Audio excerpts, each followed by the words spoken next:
Very good evening sir. இன்றைக்கி பார்த்திங்க அப்படின்னா Amrita international institute of hotel மேனேஜ்மெண்ட்டோட ஃபைனல் இயர் மாணவர்கள் எல்லோரும் சேர்ந்து ஒரு தீம் ப்ராஜெக்ட் ஃபுட் ஃபெஸ்டிவல் வந்து பண்ணியிருக்காங்க. அந்த ஃபுட் ஃபெஸ்டிவலோட நேம் பார்த்திங்கன்னா அரேபியன் நைட்ஸ்.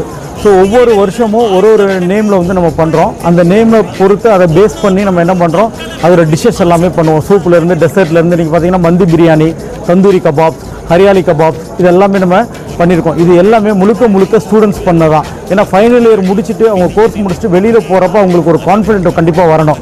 அந்த கான்ஃபிடென்ட்டு தான் இன்றைக்கி இருக்க சொசைட்டியில் அவங்க போராடுறதுக்கான ஒரு பக்குவம். ஏன்னா இங்கே படிக்கும்போது மாணவர்களாக இருக்கும்போது ஃப்ரெண்ட்ஸாக தான் இருப்பாங்க. அது வந்து ஒருத்தருக்கு ஒருத்தர் விட்டு கொடுத்துக்குவாங்க. பட் சொசைட்டி அப்படின்னு போயிட்டிங்கன்னா ஒவ்வொருத்தருமே காம்படிட்டர்ஸ். அப்போ அந்த காம்படிட்டர்ஸ்ட்டை ஜெயிக்கணும் அப்படின்னா அந்த மாணவர்களுக்கு வந்து நிறைய டேலண்ட் வந்து கண்டிப்பாக இருக்கணும். அந்த டேலண்ட்டை நம்ம வெளியில் கொண்டு வர்றதுக்கான ஒரு வாய்ப்பாக தான் நாங்கள் என்ன பண்ணுறோம், இந்த ஆப்பர்ச்சுனிட்டியை வந்து நம்ம கொடுக்குறோம். அதில் வந்து பார்த்திங்கன்னா நிறைய வகையான டிஷ்ஷஸ் வந்து இன்றைக்கி பண்ணியிருக்காங்க. இன்றைக்கி மெர்லிஸ் ஹோட்டல்லேருந்து chief guest training HR training manager வந்திருக்காங்க. அதே மாதிரி ஜோன் பைக் பார்க்லேருந்து செஃப் வந்திருக்காங்க. மகிஷா கேட்ரிங்லேருந்து அதோட மகிஷா ராஜன் வந்திருக்காங்க. ஸோ இவங்கெல்லாம் எதுக்குன்னா இவங்கெல்லாம் வந்து அச்சீவர்ஸ். ஸோ இது வந்து ஸ்டூடெண்ட்ஸுக்கு வந்து ஒரு முன்னுதாரணமாக இருக்கும். ஸோ இவங்க பேசும்போது இவங்கள மாதிரி நம்மளும் வரணும், இந்த இண்டஸ்ட்ரி வந்து ஜெயிக்கலாம், ஜெயிச்சதுக்கான ஒரு அடையாளம் தான் இவங்களெல்லாம் நம்ம கூப்பிடுறது. ஸோ மாணவர்களுக்கு என்றைக்குமே அந்த கான்ஃபிடென்ட் வந்து அமிர்தாவை வந்து எப்பயுமே கொடுத்துக்கிட்டே இருக்கும். ரெகுலராகவும் நம்ம கொடுத்துட்ருப்போம். தேங்க்யூ.